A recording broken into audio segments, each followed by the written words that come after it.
Hello and welcome to the Ice Guys.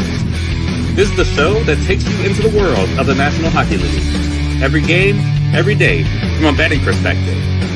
With pro sports handicappers, Ian Cameron, Alex B. Smith, and various guests from the world of hockey and sports betting. And now, here's your host, Ian Cameron. Welcome to the Ice Guys, Monday, March the 10th. Ian Cameron, Alex B. Smith with you, ready to break down this Monday NHL slate. 4 games on tap tonight. Twitter X is on the fritz. I'm sure a lot of you have noticed that. DMs are in and out.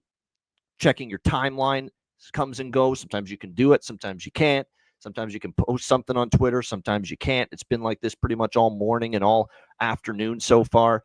So we cannot, apparently we're not able to stream this show to the Twitter accounts right now. The Ice Guys account or my own. So that's unfortunate, but we are still live on YouTube right now and Facebook. So good stuff there with that. And hopefully you'll still find us. You guys know where we are. We're here Monday to Friday, 2 p.m. Eastern, Saturday and Sunday, noon Eastern. So we can get shit done without Twitter X. This is a reminder for people. Twitter, we rely too much on Twitter X. Yeah. You know, that's a day like this. Take a deep breath, everybody. Okay, there's an outage on Twitter for a few hours. Life will be okay. Life moves on. Life goes on, brah. So it's going to be all right. Everything's going to be fine. No question. But like I said, by the way, there's been more outages with Twitter X since Elon's taken over, than 10 times more than before, by the way. So let's get on the case here. Put the Doge stuff aside for one moment and get Twitter back up and running properly. That's another story. All right, let's get into the Sunday NHL slate. Obviously, we've got a lot on tap here. Yesterday, it was a very entertaining NHL slate. It began, actually, wasn't very entertaining in the afternoon. Those 2 games early were pathetic, both of them. So I'm not going to say too much about them. New Jersey and Philadelphia. Devils get a win 3-1. It's exactly why I didn't fade the Devils yesterday, because I didn't trust Philadelphia. And the Devils, though, get a 3-1 win. When you look at their schedule coming up, that's the game they had to win yesterday, because it gets tougher again in the next few games for the New Jersey Devils. We credit to them. Markstrom was solid. They took advantage of a team that's kind of struggled to score the last couple of games, and a 3-1 win for, like I said, the New Jersey Devils yesterday. And then that next game was just a complete snore fest. Again, Minnesota on national TV has been the cure for insomnia the last 2 weeks on these Sundays. Between the Boston game last week, 1-0 shutout win for the Wild, and then they end up losing and get blanked by the lowly Pittsburgh Penguins. The fact you on home ice can't score a damn goal at home against the Pittsburgh Penguins is just pathetic for the Minnesota Wild. And I know Tristan Jarry played in that game. He had a little point to prove, obviously. It's a guy that has been pretty much banished from the NHL, at least early in the year. Struggles, had to go down to the American Hockey League, was placed on waivers. Nobody claimed him, went down to the AHL, called back up here late in the season. Actually, it wasn't a shutout. Minnesota did get a goal, 3-1 is the final score. Not a shutout, I apologize. But still, 1 goal at home against the Pittsburgh Penguins is not what you want to see, and a loss at home to the Penguins. But Jarry was solid, don't get me wrong, but it's more of a bad look, in my opinion, on the Minnesota Wild there, losing that game yesterday by a score of 3-1. We saw Washington 4-2 against Seattle. We split the over by Fekta in that game, and great thrills at the end for those of you who were on Alex Ovechkin last goal at plus 750. What a tremendous ending that was, as he gets the empty netter. We cash our plus 750. We were worried because Bilesma pulled Joey Decord again when they were down 4-2, but we didn't get an empty net goal after that, and a nice win there for Washington, 4-2 over Seattle. Seattle remains winless on a back-to-back this year. That's right. Seattle has not won a single game on a back-to-back this year, and they lose to the Washington Capitals. The Carolina Hurricanes, I'm kind of glad I talked myself out of Winnipeg, because I said, these teams, we kind of left them for dead. Look at Boston and what they did against Tampa Bay on Saturday. Carolina's heard about, you couldn't keep Mikko Rantanen. He didn't want to be there. No one wants to play for Carolina. This team now has fallen behind everybody in the race in the Eastern Conference. Everybody's passed them. Toronto's better than them. Florida's better than them. Tampa, they've probably heard it all the last few days. And they played a really good game, almost like an FU to everybody and that narrative for at least one day. But that's a good win for them. That is a 3-1 win against one of the better teams in the NHL. And Logan Stankoven, this is the thing I'd be excited about if I'm a Hurricanes fan. He's going to be in a featured role. He's going to be in a top line role.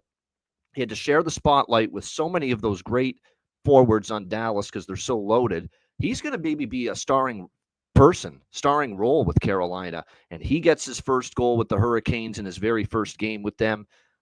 I'm definitely interested in Stankoven props moving forward with Carolina. He looked comfortable right away. He looked more comfortable in one game with the Carolina Hurricanes than Mikko Rantanen did at any point with Carolina. And of course, that's not on Mikko. That's just on team fit.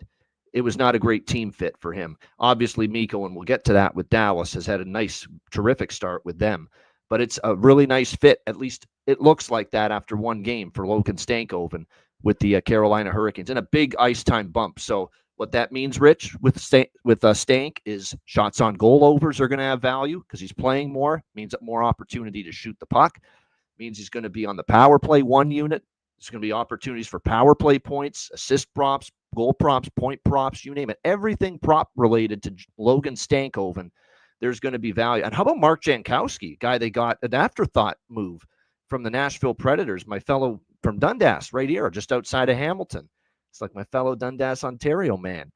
Great to see that. What a day for him for the Carolina Hurricanes. Yeah, he's no Mark Jankowski. I mean, my goodness. Great game for him and a nice 4-2 win. He got both of the Carolina first two goals in that game, did the man from Dundas, Mark Jankowski. So great to see that, and a 4-2 win for the Carolina Hurricanes there over the Winnipeg Jets. And then we shift to the night session, and the New York Rangers decided, yep, I'm not going to play defense tonight, apparently. Hideous, defensive coverage. And I feel bad for Jonathan Quick. Was it one of his better games? No. Jonathan Quick was hung out to dry by this team. Totally hung out it was pathetic to watch this team defend. Soft, not hard on the puck, not physical, turnovers galore, and just loss of coverage. Just embarrassing defensive play from the New York Rangers. If not for the Columbus falling asleep for a couple of minutes there when they had that power play, when they were up 3-1, where the Rangers scored not one but two shorthanded goals on the same Columbus power play. If not for those 2 minutes, that's a 7-1 hockey game. And that's how bad it is for the Rangers. You scored two shorthanded goals on the same power play, and you still lost 7-3 last night to the Columbus Blue Jackets. Awful. Adam Fantilli loves himself some MSG. He's played there. He's played there a couple times, and he's had great games. A hat trick for him. He was great. Werenski, a multi-point game. Kent Johnson gets on the board. The guy that got extended, Matthew Olivier, is showing he's not just some cement head that can throw his punches. He's a solid hockey player. 1 goal, 1 assist. What a season he's had for the Columbus Blue Jackets. So very impressive win, a beatdown in New York, 7-3 for the Columbus Blue Jackets. That was the highlight of the day for me. Swept the board there. Columbus money line, first period over, full game over. That was a great result there, Jackets and the Rangers in that one. LA Vegas, easy as it gets with the over 5.5. Best bet for the show yesterday. Kings Golden Knights over 5.5. Just a series history play, Alex. We've talked about that on this show. Sometimes you just got to ride the series history when it says lots of overs between two certain teams. And that's what it's been with the Kings and the Golden Knights. 11 goals. LA nearly blows it in that game as they were up 6-3. Vegas cuts it to 6-5. But the Kings do hold on. Not a vintage day from either goalie. Probably the worst game Aiden Hill's played in a while. David Riddick, not what Darcy Kemper is either. Kind of a sloppy game, though. It's not like the goalies were totally at fault. It's just one of those games where it was a bit sloppy both ways. But the Kings do get a rare road win. Not pretty, but they get one, 6-5. And Justin Danforth, you're right. That was a great call by Jonathan, plus 750. He's been stepping up a little bit lately for the Jackets. He scored as well for Columbus in that game. And then the other games we saw last night, just the last two. I'm not going to talk much about the Kings and the Islanders. Not much other than Patrick Waugh pulled the goalie with 12 minutes to go, down 3-1. And, of course, they scored the empty net goal right away. And it was a 4-1 win for the Anaheim Ducks there. And Islanders on a back-to-back. They beat lowly San Jose, who was in a brutal spot. I didn't put much stock into that win, and sure enough, the Islanders turn around. They lose 4-1 to Anaheim last night. And a very solid workmanlike win for the Dallas Stars last night after losing to Edmonton on Saturday. where they battled back, got it to 5-4, but couldn't tie it. Nice workmanlike effort last night. Good road win. Tough spot, too.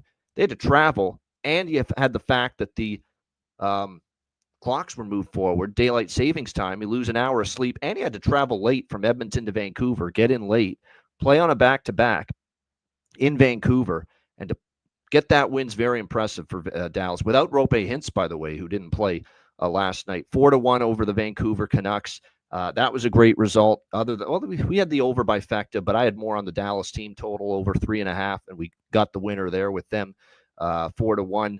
We got Thomas Harley scoring a goal. I had a piece of his goal prop in that game, which was good to see. He continues to pile up the points. Rantanen gets his second goal with Dallas as he scored the empty netter. Dallas now, Jonathan says, 7-2 on the second night of a back-to-back game. So a very good back-to-back team off the loss. Even with the scheduling concerns, I thought it was a good spot for Dallas. And Vancouver's no Edmonton either.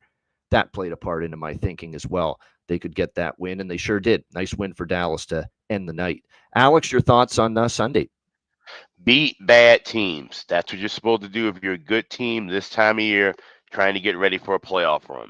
You look at teams like New Jersey, for example, which now they beat Philly, a bad team, 3-1, but that's exactly what I wanted for a different reason, because I'm fading New Jersey. I think they do end up kind of falling out of the race. And now that price that I mentioned the other day, that was plus 450, plus 460 for the miss playoffs, I'm now seeing 8-1 at FanDuel on the Devils to miss playoffs. So I will be making that bet at the end of the show. For sure. Also looking, like I said, that Dallas game against Vancouver. Vancouver's the team that seems to be falling out of favor. Like you said, it was a tough kind of travel time transition for Dallas. That could have been a spot where they easily, especially off of a tough game against Edmonton, could have laid an egg and lost it. But to come back, win that game, and like I said, the marks of 7-2 in the second leg of back-to-backs, 10-2 now for Casey Smith in his last 12 starts.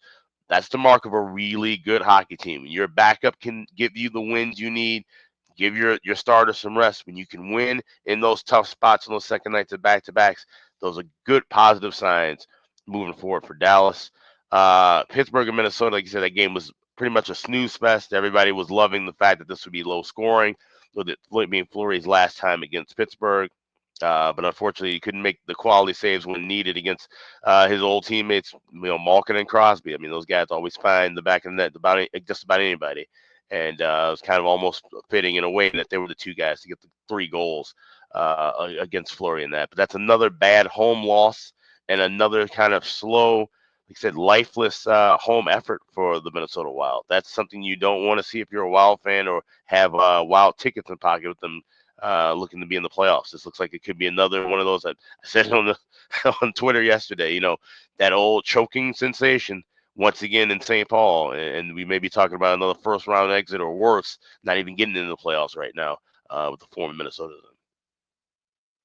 I'm going to hold off on that sentiment just because they're without Kaprizov and Eriksson Ek, and they do have some key pieces missing, and finally it's catching up to them. Like, it's remarkable how many games they won without those guys at various parts of the season, but they had those guys last year in the playoffs, and what did it do for them? Not a whole lot. So, and they're just going to face just incredibly difficult competition in the first round, regardless of who they face. So that's why they're up against it. They are up against it, considering what they're probably going to have to deal with in the opening round. All right, let's get into the 4 games. That's what we're going to deal with right now on this Monday slate. Edmonton and Buffalo. Oilers minus 190. Road favorites 6.5. The total in this game. Definite signs of the Oilers starting to turn it around slowly but surely. I mean, they haven't been great in the last 2 games that they've won. The Montreal game, they needed overtime, but they won. They had a 5-1 lead against Dallas, and they thought maybe the Oilers are just going to cruise to victory. No, of course not. Not the way Edmonton has had struggles keeping the puck out of the net since the Four Nations break. Dallas gets it to 5-4, nearly completes a big-time comeback, but the Oilers hang on and get the 5-4 win in that game. We'll see how they fare here against Buffalo. I don't really trust the Oilers as a road favorite of this magnitude, but how do you have confidence right now in Buffalo? 6 straight losses, shut out by the Florida Panthers on Saturday night, 4-0. Yeah, welcome to Buffalo, Josh Norris. Say hello to your new team. Shut out in the first game with Josh Norris in the fold. Yeah, it's It's going to be a tough adjustment for him. I mean, you're going from an Ottawa team that's, right there as far as making the playoffs. And now, of course, you've got going to Buffalo where things have crumbled for them of late. It's a dicey spot for Edmonton, though. They're off the home wins against Montreal and Dallas. Now they start this road trip. They go to the three tri-state area teams after this. They play New Jersey on Thursday, Islanders on Friday on a back-to-back, and then they actually play a Sunday game at Madison Square Garden against the New York Rangers. So those games come back for them. Buffalo is obviously having major defensive issues. We know that.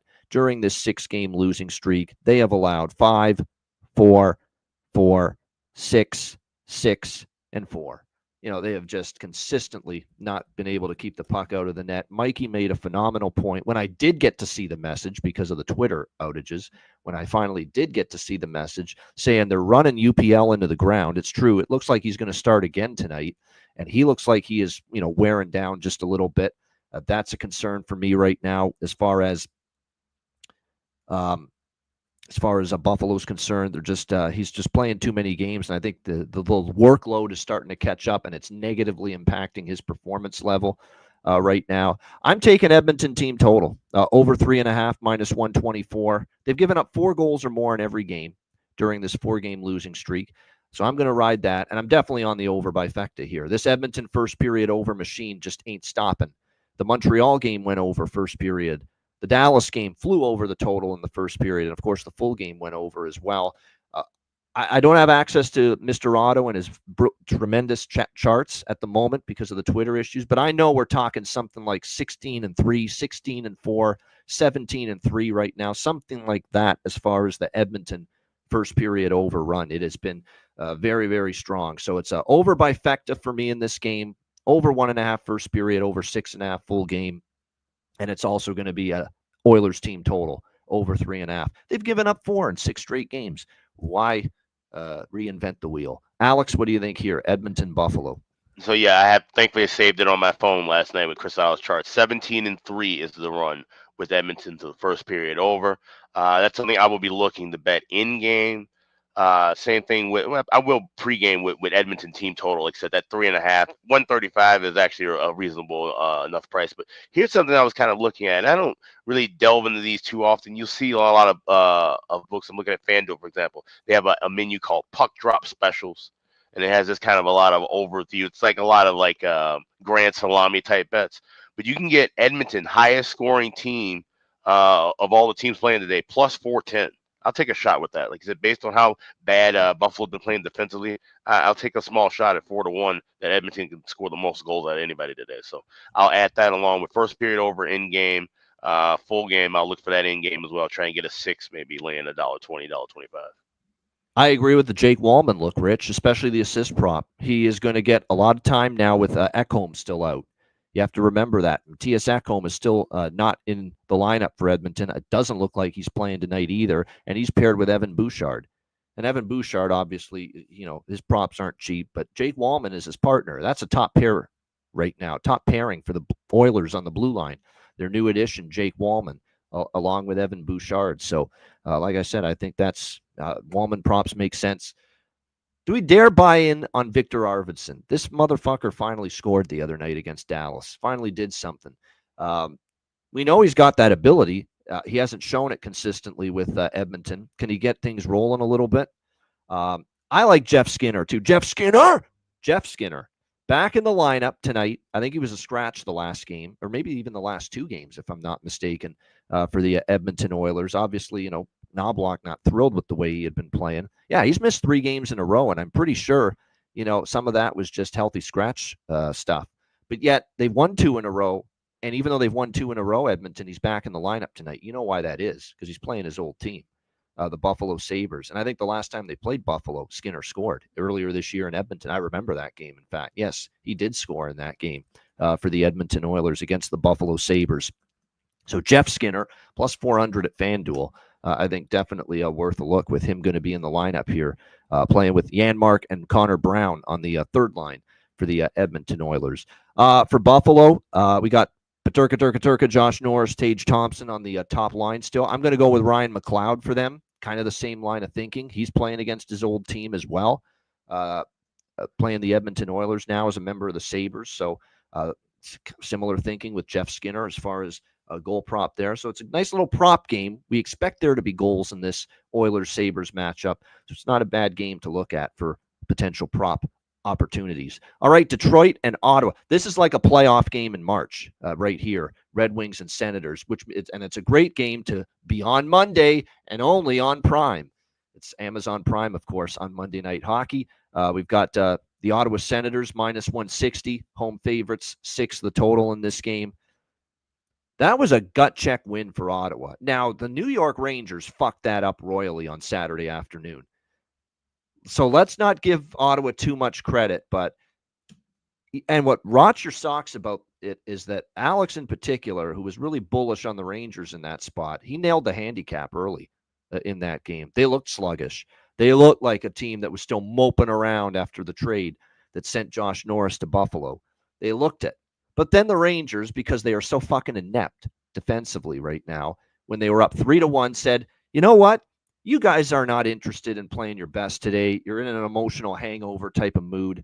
But we fucking embarrass ourselves defensively. We have no idea how to play the puck properly or how to do anything positively with the puck in our own zone at 5-on-5 defensively.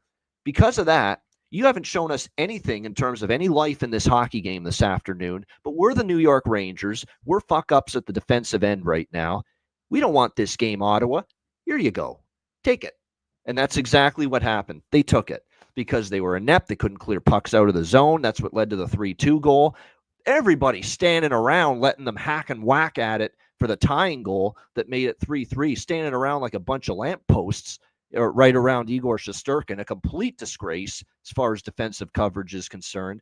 And then, of course, once it got to overtime, then by that point, Ottawa's feeling it. They're dialed in again. The emotion level is back. The energy level is back. And we knew we were fucked and in trouble with the Rangers. And sure enough, Ottawa wins it in overtime. It didn't take long. It was a bad goal, though, by Shesterkin. I know Tkachuk can shoot, but he's got to have that, in my opinion, a goalie of his caliber, and a brutal loss for the Rangers. Great win, though, for Ottawa, because they didn't have much going for them in that game, but the Rangers gifted them that game and let them back in it, let them take it from them. And that's big. Now they've got momentum, and there's no momentum right now on the Detroit Red Wings side. That was a brutal, brutal ending against Washington Friday night. You know, they have a nice lead, and they just completely melt down in that game. They give up the shorty to Protas right away in the third period. And now Cam Talbot's in net. They are not going to debut Peter Mrazek just yet for the Detroit Red Wings. There was thought maybe tonight would be the night, but not the case. Cam Talbot will get the start. Linus Ullmark as expected for the Ottawa Senators. So this is a huge game for Detroit. You suffer another regulation loss here in this one, and you're really putting yourself in behind the 8 ball, and you're losing ground at the wrong time of the season to a team that you've got to catch in the stand. This is a huge game for Detroit. It's a huge game for Ottawa too, but it's an even bigger game for Detroit because they're the team in the trail position. They are right now 3 points behind Ottawa, and Ottawa's got a game in hand on Detroit. This is a massive game for them. They've got to show some stones and try to, circle the wagons, if you will. I was initially thinking Mrazek was going to play, and when I saw this line, I said, Detroit's probably got some value here at plus 140, but Talbot's not making the big save in the close game right now, and we saw it on Friday night. You had the lead, and some of those were betting. There's another team making defensive gaffes right now, Detroit. How's Justin Hall working out for you? What's happened to Mo Sider defensively? This is a big guy. He's not physical enough. He's been beaten. He's had mistakes in his own end. And the rest of them, it's a dog's breakfast as far as defensive coverage is concerned. And that's part of the blame, too, for what's happening to Detroit with these goals against. But a lot of it is the goalie's not making that critical save. Once in a while, as a goaltender, when it's a close game, it's not about the number of saves. It's about the timely save and when you make them. And Cam Talbot right now, and even to a lesser extent, Alex Lyon, is not making the critical save in a close game to stem the tide and give Detroit a little momentum. That's just not happening right now. So it's very difficult to bet Detroit, with what I'm seeing right now. I was leaning to maybe their team total at 2.5, which is cheap. It's minus 120 in this game. I think Detroit will bring one hell of an effort. They have to. They damn well should. You're 3 points back. You lose in regulation. You're suddenly 5 points back of this Ottawa team that has the second and final wildcard spot in the Eastern Conference. You damn well should bring an effort. I just don't know if they're good enough right now in their own end, and I don't know if they're good enough in goal right now. And I was hoping Mrazek. I'm not getting Mrazek because I think that would have been a rallying point for them. Instead, it's Talbot who's scuffling with his game right now, and that's probably talked me off taking Detroit at this point because I was leaning that way initially with the spot, but I don't think I can do it now. Alex, what do you think here? Detroit, Ottawa. Big time game on the road, battling the team that you're in direct competition with for a wild card spot. You make a trade for an upgraded goalie and you decide to go with the same old bum and Cameron Talbot. Give me Ottawa, team total over 3.5 plus 110. Give me over 6 minus $1.10. I don't understand it. There's going to be goals back and forth here. Ottawa could screw this up too, and Detroit wins 5-4. So I don't want to take a shot with them. Let's be honest. The Rangers lost that game. Ottawa didn't win it Saturday. Let's be exactly right. Right. So I can't lay the price. Can't back them in regulation. Maybe a small sprinkle in the draw because it's a draw season candidate, but I don't really like it that much. Just give me goals over 6 and over 3.5 with Ottawa. Yeah, I like that. Dylan Cousins goal assist. I like both. Yep. I thought he had a very solid game. That guy looked like a guy that was happy as fuck to be out of Buffalo. Dylan Cousins on Saturday against the New York Rangers. No doubt. And I'm not surprised by that. How could anyone not be thrilled to get out of Buffalo with the season they've had and with the purgatory the franchise has been, for the last decade plus. So I totally understand, kind of the, hitting well, that's always been his game too, is the physicality, hitting everything in sight. That's always what made me a big fan of his play when he was with the Buffalo Sabres. He brought that physical element to his game, which was great to see, no doubt about that. That's probably true, Kurt, but there's reason to be. I mean, I hated Detroit for what they did to me on Friday night in that Washington game. I did have the over by Fecta, which was nice, but I had Detroit team total over 2.5, and they didn't get dick all after the first period. 2 periods early in that game and 2 goals early in that game and nothing else after that. You can just feel Alex's hatred for Detroit. This isn't about my personal hatred. No. This is just the overview of what's going on. It's just dumb. If any team in the league was doing something like this, I would call them out. Yeah. If my Hawks were doing something dumb like this in a playoff race, I would call them out. So it had nothing to do with my. Yes, I hate Detroit, but this is separate. This is business, and it's dumb. So we're going with Ottawa. I'm trying to find out an explanation here, and there's. I'm reading an article about it. The Detroit Red Wings will look to snap their 5-game winning streak. Coach Todd McClellan rejected the notion of a must-win game in his comments because he said there's no such thing as a don't win in an 82-game season. How could a must-win exist? Okay, that's fair. That's true. There's other games. It's a very important game. Okay. It's not a must-win, but it's a very important game. Yeah. I don't like that. I don't like he's talking in circles. Yeah, it's almost like he's an excuse machine if they lose tonight when you say something. And if he's saying that to us in the media, then that's fine. But he better not be saying that shit in the locker room. It better be a whole different conversation in the locker room. This is a must-win game. For the 23 guys involved wearing the wing wheel, it's a must-win game. For all of us, we can calm down. But that's really the long and short of it. I know it's a big game for the fucking fan base that hasn't had playoffs with this, iconic franchise in how many years now? Yeah. In years. Haven't even had a playoff game in this new building. No. Yeah. So, I mean, it's just an odd comment. He says he wants a smart, aggressive team, players to rely on each other, not overcook the performance by trying to do too much. The big decision for the coach going into the game concerned his goaltender.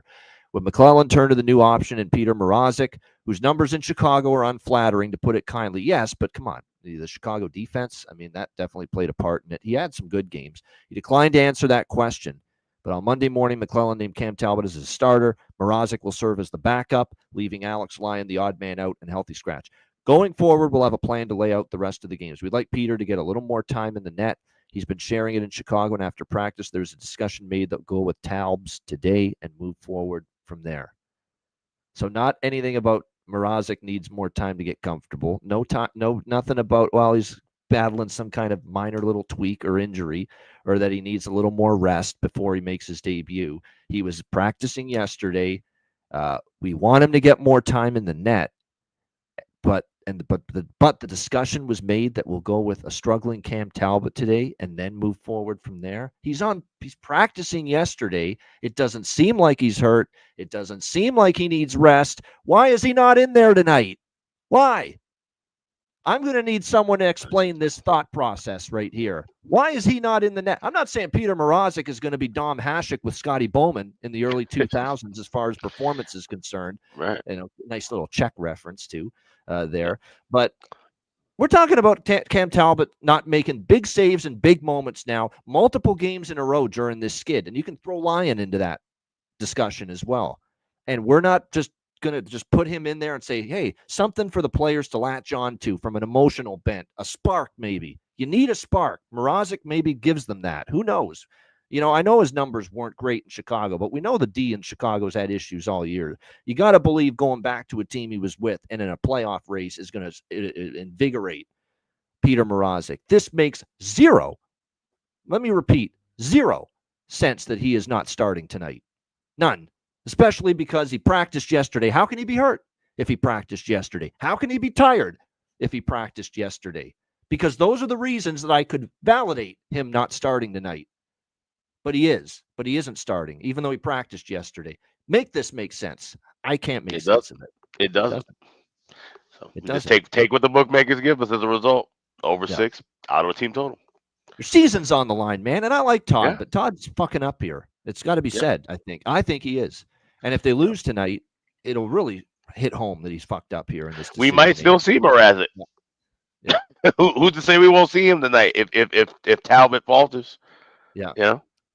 So maybe he will. He'll get yanked. He'll get an early pull. Then no choice but to face him. Maybe Talbot will be great tonight. Maybe this is like a back against the wall spot for him, and he turns in that which he's capable of at times, the 1 goal on 38 shots type game. And he's done that before. He's capable of doing that. Just don't see it all the time though. And we haven't seen it lately. And that's why we've got our issues with Cam Talbot starting tonight. Wow, what a big game that is, though. I'm excited to tune into that. That's a great game, huge game. All right, next up. Despite what Todd McClellan says, it's not a must-win game, but he made it almost sound like in his comments that it's not a big game. It's just another game. Oh, damn well it is a big game. You're 3 points behind, and they've got a game in hand on this Detroit team, Ottawa. So you better believe it's a big game, even though if you're not willing to admit it. All right, Chicago and Colorado. Next up, we've got Colorado minus 150 home favorites, 6.5 the total here, shaded to the under. Colorado, nice comeback win for them against Toronto on Saturday night. What a great hockey game that was. I can't believe the difference in the games the American national audience got this weekend and the games that the Canadian one got on Saturday. My goodness. I mean, what did you get on ABC? You got Kraken Flyers, which was terrible. Bruins Lightning, which was even worse, believe it or not. Bruins and Lightning. But Tampa just mailed it in. And then you got Devils, Flyers, and Penguins Wild on TNT yesterday, which were snorefest. Terrible hockey games. But Hockey Night in Canada got the gift of Toronto, Colorado, and Dallas, Edmonton. So talk about a difference in the national schedule. But Colorado and Toronto was a great game, back and forth, back and forth. The pace in that game was just crazy. It really was. It was off the charts. It was a really well-played game by both teams. Not great defensively from both teams, but it was a product of how those two teams were making great plays with the puck. Mitch Marner had a great game for Toronto. What a night for Big Val Nichushkin, who had a hat trick for Colorado in that win. He was phenomenal. McKinnon had a big night. Obviously, Brock Nelson and Charlie Coyle, the new additions for the Colorado Avalanche, chipped in on the score sheet in the win against Toronto. They were down in the third period. They were down 4-2, Colorado, and ended up coming all the way back and winning that game. But big win that is. You get your debut players in the line, or your new players in the lineup for the first time. Now you come back from that big comeback win, big time game against a contender from the other conference, Toronto, and now you play Chicago at home. Is this the perfect sleepwalk spot, at least early, for the Colorado Avalanche? Because we did kind of see that from them against Pittsburgh last week. Took them a while to get engaged in that game, and it took them a while to really get going. We can tell you that Scott Wedgwood is likely going to be in net here tonight for the Colorado Avalanche. And Spencer Knight, how about this? He is in net for the Chicago Blackhawks. So there you go. Well, actually, I shouldn't. I forgot that they played Nashville Saturday on the back-to-back, and that was Soderblom. So the rotation is still going for Sorensen here. So it is definitely Spencer Knight's turn. So he'll get the start here tonight. 2-0 for those of you that are really frisky. 2-0 as a starter for the Chicago Blackhawks, in case that plus 410 on the money line that you see on the screen appeals to you. I'll be honest, it's not the craziest bet to make. It is because Chicago, he's played great. This is going to really test him, though.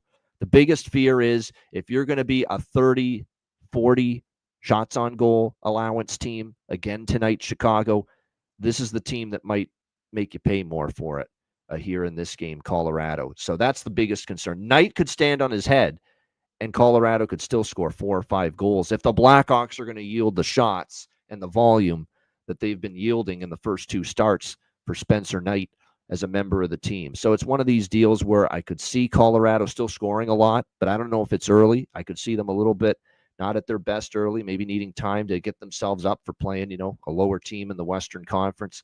So we're going to go with the system. The system's been great, especially this particular system. Underdog facing a favorite of minus 400 or more. It has been unreal how often the big dog has scored a goal in the first period. It's been a tremendous angle. It's been consistently getting it done for us for the most part. The minus 300 or more favorites have been very good too in this angle, but it's been even better with the minus 400 or more favorites. It's been absolutely spectacular what we have seen with this angle.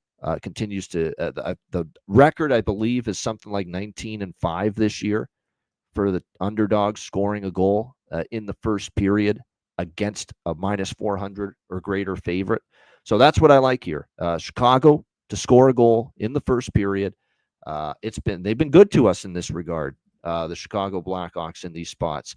Many occasions off the top of my head I can think of that against Carolinas of the world, and some of the other Tampa Bay, Florida even. I remember that Chicago-Florida game we did it. It was a Saturday afternoon. Remember? It was Langdon Slaggert in the first 10 seconds of that game. 7 seconds, actually.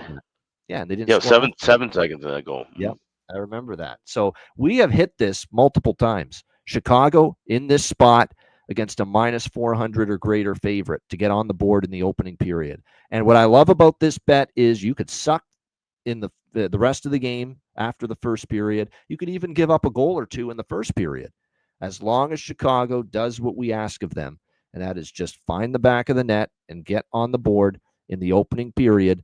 That's all we're asking for, and we're talking anywhere from it's plus 105. Good find there, Addison. Some books have plus money here with Chicago to score a goal in the first period, but it's anywhere from plus 105 to minus 110, even money. Anywhere in that range, depending on the sports book, is what you'll find here with Chicago to score a goal in the first period. So I like that. Both teams to score in the first period. I can sign off on that as well. I could see that happening. I don't know. Over trifecta, I could see. The thing is with Colorado in these spots against the lesser teams, a big win coming off. You're coming off against Toronto. They haven't always been the dead nuts over team in this spot because they've been a little sluggish. That's the only thing that I'm concerned about with the over. That's why I might bet it smaller, but I'm more focusing in on first period. First period over certainly makes sense. Chicago first period overs are starting to heat up again. That I definitely like. More so the first period looks. Little both teams to score first period. First period over, I can't argue with that, even though the price is a pretty expensive pregame, minus 155. This could be like the Edmonton-Buffalo game. Wait a couple minutes and get a better price with the first period over if it's scoreless after the first couple minutes. But my favorite is Chicago to score in the first period. It's not even crazy to think Blackhawks, puck line plus 2.5, which you can actually get, at a pretty reasonable price. Yeah. It's always a concern, plus 2.5, that, you're going to need them to keep Colorado at bay. You're going to need Knight to be great. But you're talking about taking plus 2.5 goals, albeit against a great team in a tough environment, with a goaltender that's been just absolutely stupendous here in 2 games with his new team. So I don't hate that, plus 2.5 with Chicago if you want to play it safe. If you want to be gutsy and take plus 410, I don't even think that's crazy in this spot. The guy is 2-0 as a starting goalie with the Blackhawks. That being said, this time on the road compared to at home against LA and Utah in the first 2 games, and now you got to face this juggernaut offense now in Colorado, and that's the only concern. But I do not begrudge anybody interested in plus 410, a price like this in this spot with Chicago. Alex, what do you think here? Blackhawks, Avs. I mean, if you like Hawks money line, there's really another reason to take 410 pregame. Yeah. Because the thing is, unless the Hawks get out to a 2-0 lead, you're not going to see this number budge much. Hawks can score first, Avs come back to tie it, and now you're probably getting plus 500 live. So if you like the money line, I'd say wait and play it in game. And there's I think there would be time to do that. Now I love, of course, we're looking at Hawks to score a goal in the first, plus 105. That's a fantastic price. I will be adding that in pocket. I have both teams to score plus 156. That's my largest look. I also am going to add correct score in the first period, 2-1 Colorado at 10-1. And I'm going over 2 plus 130. That's available at BetMGM for the first period. So we're just going to just bypass trying to catch that, 1.5 dropping down. We're just going to go with the over 2 at plus 130 because I also will have goal in first 5 minutes plus 152. So I'm heavy on the first period in this one, but it's not all predicated directly towards Chicago. Goal in first 5 minutes, that's anybody. Yeah. Second period, first period over 2, that could be 2 or 3 Colorado goals. So if this game does end up looking like what the bookmakers are telling you with a 550 money line, that Colorado runs this thing 8-1, we're still going to cash most of these bets. So that's the way I'm playing it. I'm not going to look at anything puck line or money line with the Hawks until end game. If I'm seeing the pace, if it's back and forth, or maybe Colorado's kind of sleepwalking and they aren't getting the offense rolling, then that's when I can look and jump on some stuff involving Hawks. But just looking for goals early in the first period. 2-1 correct score. Goal. Both teams to score. Hawks to score in the first period. Goal in the first 5 minutes. This is definitely now, Chicago, Colorado in most circumstances, certainly prior to last week, would not be, get your popcorn out material for me. But I am very fascinated to see Spencer Knight get this test against this, Me too. This phenomenal hockey team, unbelievably potent offensively with a patchwork defense in front of him, obviously, that's given up 30, 40 shots a game. How can he hang in there and deal with that tonight, Spencer Knight? Because I could be as great as we think he is, and he's been great in the 2 starts. He could still give up 5 or 6 if Chicago's going to give them the grade A's all night long as far as scoring chances. There's nothing Spencer Knight's going to be able to do about them, even if he plays great. But he's also capable of even those highlight reel saves and just making the save you don't expect on a grade A chance, and maybe having a night where he gives up 1 or 2 on 40 shots because he's playing at that level here in these 2 games. It's a great watch. Yeah, I would love for it to be the latter, but there's a pretty good chance it's more of the former. Yeah. Because Chicago, some of those games, LA had great chances too, and they weren't finishing. Colorado's the kind of team that can probably better finish those, and now they bring in Nelson and Coyle. I like Nelson and Coyle goal prop and assist prop, both of them, to score a goal and to get an assist. I think there's a chance both of those players either score a goal or both of them either get an assist as well. The new players, I thought they both played well in their debut for the Avs against Toronto on Saturday night. So I don't mind those looks. There's a lot I like for Chicago. Now, I'm worried that they don't score a ton here because it is Colorado, tough team on the road. But you got to look at Ilya Mikheyev, Soupy. He's been rolling. There's no doubt. He's been terrific for them offensively of late. We'll see if he can keep it rolling. You're getting a great price playing with Donato, Teravainen, and Mikheyev. You can go all 3 of those guys, sprinkle on all 3 of them because that line's been terrific for them. Don't look now, Colton Dock with Bedard and Nazar, that top line. Yep. They've been starting to heat up. It was great to see Bedard get the overtime winner against Utah. He needed a little pick-me-up in that regard, and that's great to see. So, they have a nice little top 6 right now, Chicago, and they've been scoring lately. We know that. That's the offense is picked up for the Blackhawks. The question is, will that offensive uptick continue in Denver tonight? And the biggest thing, too, is, like we said, the confidence that's being built. Now, these are young kids. They're not going to be scared of the fact that they're playing in Ball Arena in Denver. They know that this is a top-tier team that's loading up and gearing up for a deep playoff run. But they won't hang their head low about it. If this was a team with a bunch of the old veterans just kind of mulling around, skating around, that's when we'd be looking at, for sure, 8-1, 9-1 Colorado final. But these kids have no quit in them, and that's what's going to make this an interesting game tonight. Yeah, no doubt. Looking forward to it for sure. All right, Toronto, Utah. Final game of this Monday night slate. We've got Toronto minus 115 to minus 120. Road favorites, 6 the total. This is the end of the road trip for Toronto. A tough road trip. Vegas, Colorado, not easy. And they've dropped the first 2 games of this road trip, trying to salvage one. And this is always the spot where when it's a good team, they've had a tough road trip, it's the final game of the trip, you're not sloughing off the final game of the road trip when you're over.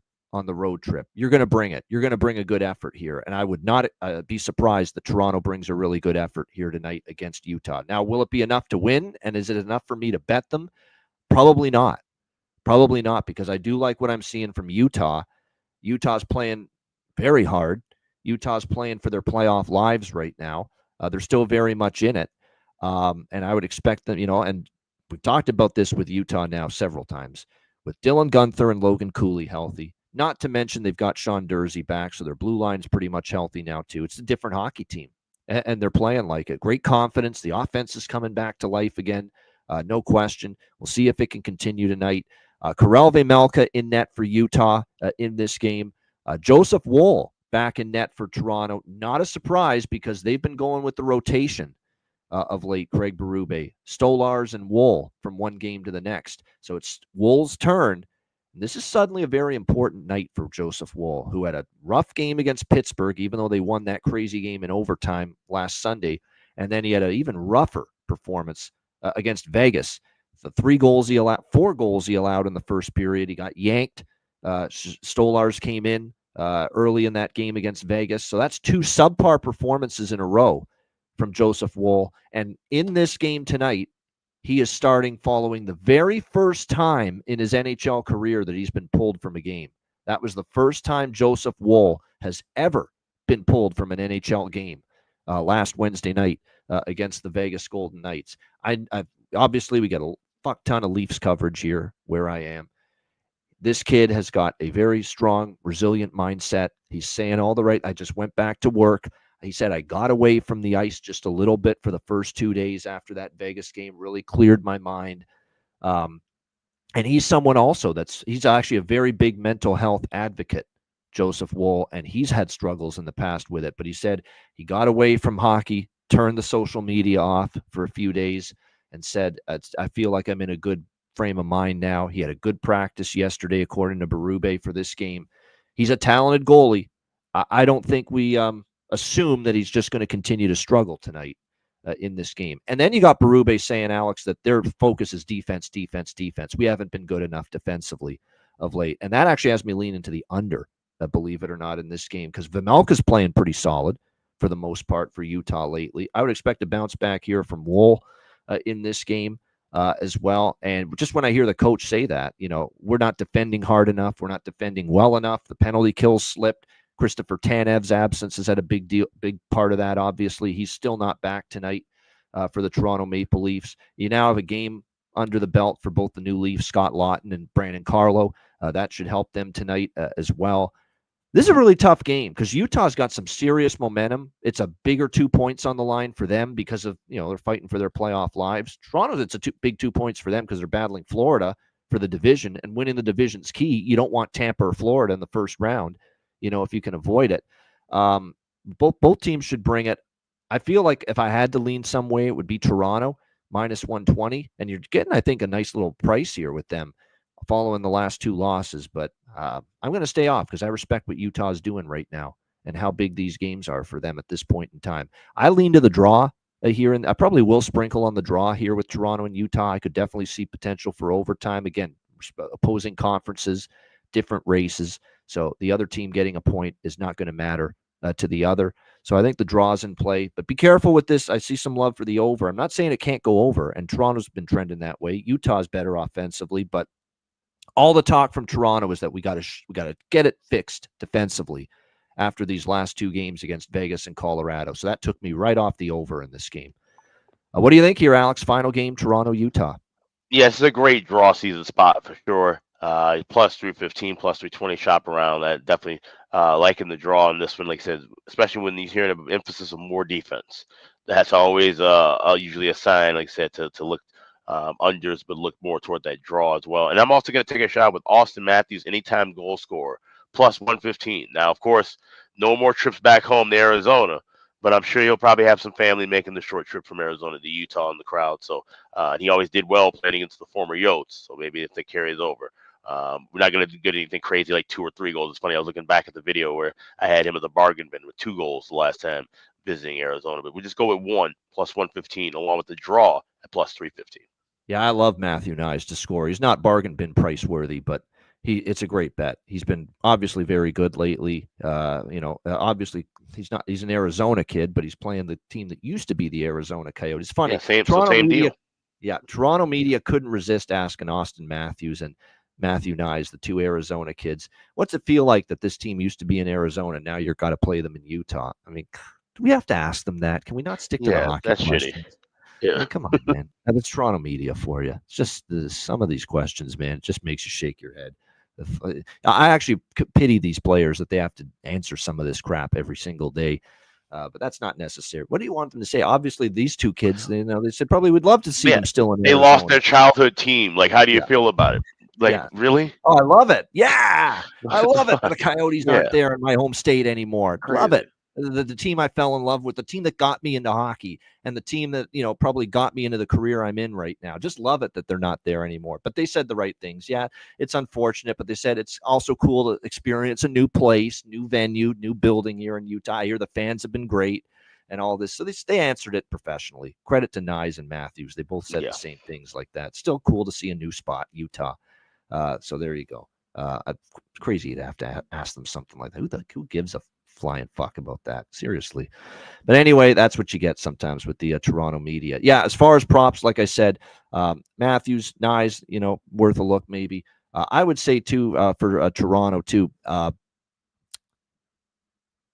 got it's a feeling more than anything, a feeling. Maybe Scott Lawton tonight, because he wasn't happy with his game, and he said, it's crazy he blamed himself so much. You just got there, your head's spinning. You didn't have your best game against Colorado. Maybe he finds a goal tonight for the Leafs in his second game after coming over in the trade with Philadelphia. For Utah, don't overthink it.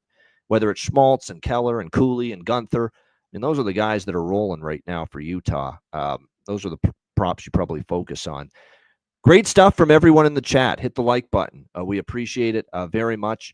And a great Monday show, 224 live viewers. Not as many today live because we're not able to stream live to Twitter, X for obvious reasons, but still great to see everyone tuning into the show. And great to see everyone that subscribed to our Patreon page at patreon.com/Ice Guys, just $10 per month. Goalie charts, totals charts, our daily betting cards, sides, totals, player props posted each and every day on the Patreon page. Bonus content, more exclusive live betcasts for Patreon members only, including our next Ice Guys live betcast, which is Patreon exclusive, Tuesday, March 25th on Patreon, 7 p.m. Eastern time. Make sure you join us for that. You must be a Patreon member to join us on that betcast for Tuesday, March 25th. So make sure you sign up. Just $10 per month. Your subscription goes a long way to supporting the show and keeping us going long term. So sign up, patreon.com/Ice Guys, just $10 per month.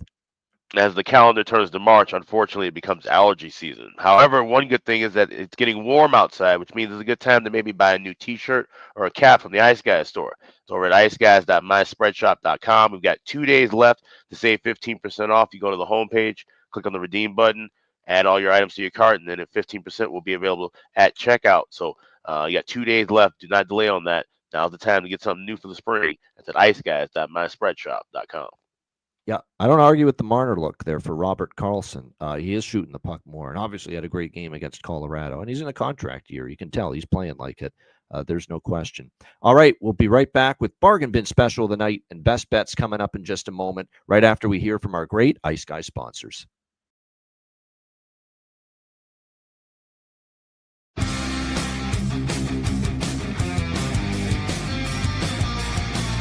Support for the Ice Guys podcast is provided by Boston Hemp Incorporated,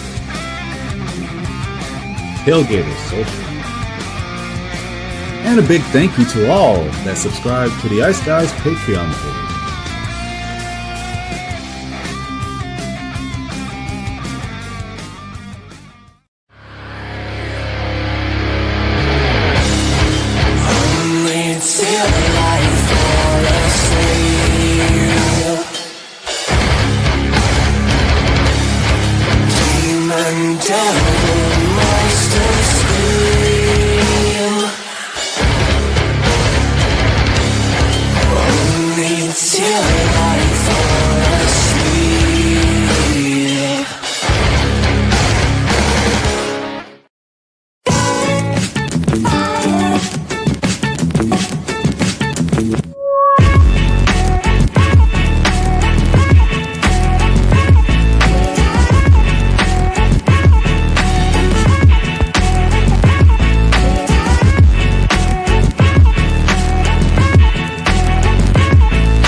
Shout out to all our great sponsors, including Boston Hemp Inc. on this Solid Fire Monday. Make sure you check out the website and get 20% off all orders using the promo code Ice Guys at bostonhempinc.com. All right, bargain bin special of the night. 4 games on this Monday night to choose from. Alex, where are you headed in the bargain bin? Yeah, let's go to Canada's capital, Ottawa, taking on Detroit. Big game for both clubs. Let's go with a guy who would be playing against an old teammate of his, and he's in the bargain bin range at plus 350. David Perron, anytime goal scorer. Played for several teams, so this would be one of his spots against an old team. We've seen him score in spots against his old club. So at plus 350, I think that's a worthy shot. Like I said, we don't understand why Cameron Talbot's getting the start here for Detroit. So hopefully that's to our advantage. David Perron for the Ottawa Senators, plus 350 anytime goal scorer, my Monday bargain bin special. All right, David Perron, the old veteran for the Ottawa Senators, plus 350 for Alex B. Smith with his bargain bin special of the night. My bargain bin special of the night, we're going to Buffalo, Oilers and Sabres. This guy scored against his old team in Edmonton earlier this year, and I think he gets them again tonight, especially back in the lineup after being scratched the last couple games. Let's go with Jeff Skinner for the Edmonton Oilers, plus 400 at FanDuel. Like this former player look. Ryan McLeod was a consideration as well for me, but I like the Skinner one even more in this Oilers-Sabres game. So let's go with Jeff Skinner, Edmonton Oilers, plus 400 for my bargain bin special of the night. All right, best bets for this Monday. Alex, what do you like for best bet? Let's head out to the Mile High City. We're going to go with the Blackhawks to get 1 goal in the first period. You just need 1. He's over a half, minus $1.10 available widely at a few places. Plus 105 is the best number available at BetMGM. Chicago Blackhawks to get a goal in the first period is my Monday best bet. There you go, Chicago. Goal in the first period, anywhere from minus 110 to plus 105 with that for Alex with his best bet. My best bet for this Monday card, let's take that Edmonton team total. Over 3.5, minus 125. 6-game losing streak for the Sabres, and they've given up 4 in each of those games. All we need is 4 from Edmonton. I think we get that. I like the over by Fecta too. Those were under consideration for best bet, but the price is a little expensive on those. I like this one. Edmonton team total over 3.5 for the Edmonton Oilers. Best price out there with that right now, minus 122. Oilers team total over 3.5 for my best bet for this Monday NHL card. Shout out to everyone in the chat. Hit the like button. We appreciate it very much. We might, and it's been a while since we've seen our guy, but we might have a Matt Robinson sighting on the Tuesday show tomorrow. And it's been I'm sure a while. He's got a lot to talk about. Yeah, he's back from New York. That is, if he's not still too tired from New York, coming back from that big trip, which he just arrived back home in Reno from last night. And we might even try to get, because Ryan volunteered, he's off this week to be on during the week. We might have a Tuesday or Thursday show with both Robinsons, if you can handle it at the same time on the show. So a brotherly reunion, if you will. All right. Good stuff. Shout out to everyone in the chat at the like button. A reminder, the Ice Guys is live 7 days a week, Monday to Friday, 2 p.m. Eastern, Saturday and Sunday, noon Eastern. If you can't watch the show live, download the Ice Guys podcast in audio form on all major podcast platforms, Google Podcasts, Apple Podcasts, Spotify, Stitcher, iHeartRadio, Amazon Music, and more. Download the Ice Guys podcast when you can't watch the show live. Perlo's good, by the way, good. The people mentioning Perlo as a great guest. He just sent me his availability schedule. He's going to join us on Wednesday this week, 2 p.m. Eastern time. So we got Perlo. He's going to join us again as a guest on the Wednesday show. So there you go. Ask and you shall receive. So there you go. That's going to come up on Wednesday. Good stuff. Yeah, we'll get Jonathan on one time too, for sure. He's doing all those radio hits. We'll have to get him on the Daily Show too at some point for sure. For Alex B. Smith, I'm Ian Cameron. Have a great Monday. Enjoy the games and good luck. And we'll be back with you tomorrow on Tuesday, 2 p.m. Eastern, for another edition of the Ice Guys.